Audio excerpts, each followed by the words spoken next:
Well, would you look at this? Elgin, Elgin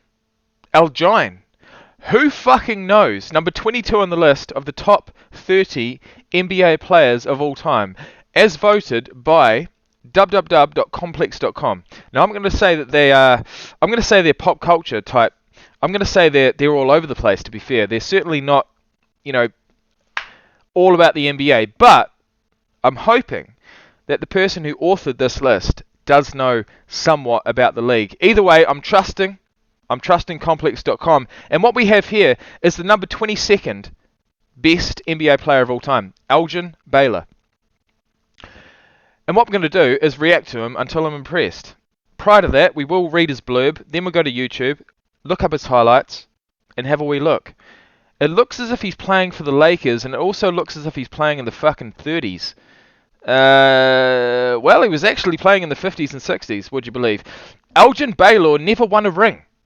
He never won one of those exclusive NBA rings. But just because Baylor technically never won a title in his 14 years with the Lakers, and look, I do need to stop this right here, right now. If they are bringing players in from the 50s and 60s, that's sick. That's fucking sick, bro, because, unless there were lists like this, unless there were shows on TV like, ESPN 30 for 30, we wouldn't, history is lost. History is lost, and it's so tragic. But it's been brought back to the forefront through lists like this. Either way, he never won a ring. But just because Baylor never technically won a title in his 14 years with the Lakers, 2 of which he spent in Minneapolis. Well, I don't know how that works. Don't let that cloud how incredible of an offensive force he was, and GOAT candidate during the league's early days. Well, before Michael Jordan came into the league, before Wilt Chamberlain came into the league, and before LeBron James came into the league, he was the GOAT, apparently. The number 1 overall pick in the 1958 NBA draft, the Rookie of the Year in 1959, an 11-time All-Star, and an astounding 10-time first-team All-NBA selection. Baylor, of course, resides on the NBA's 75th anniversary team as he more than lived up to the hype when he entered the league and left it averaging 20... He entered the league and left it averaging 27.4 points and 13.5 rebounds per game. He was innovative offensively, the first player in NBA history to pour in 70 points at a game, and arguably will go down as one of the game's best forwards. Alright, so he was a big man. He looks slight but tall.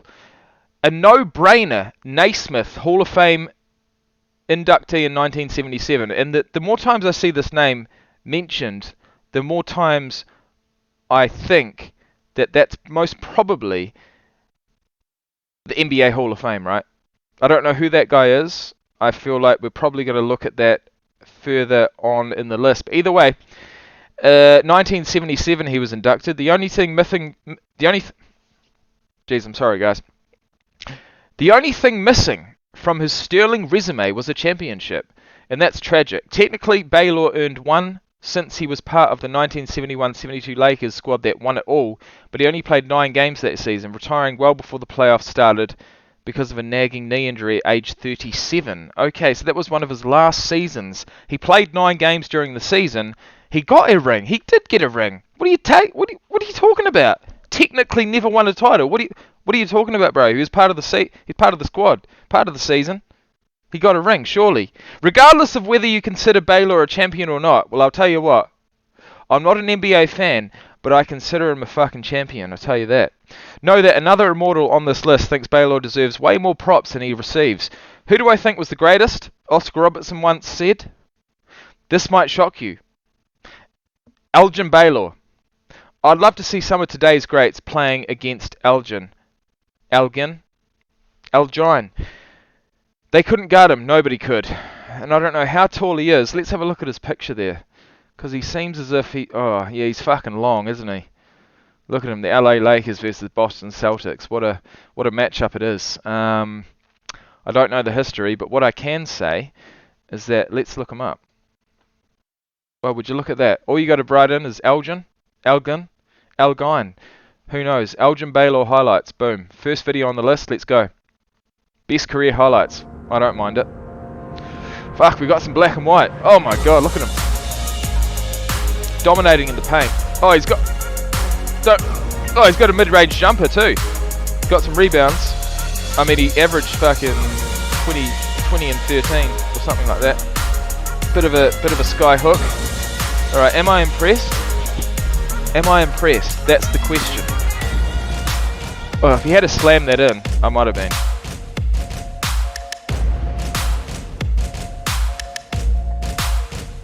Nice wee jumper.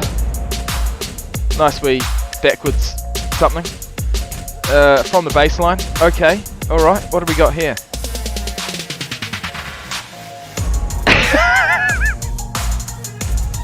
You know what, bro?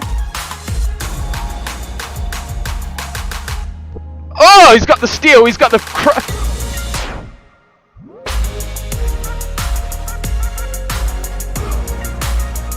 Oh, we got some colour. I like that. I like that.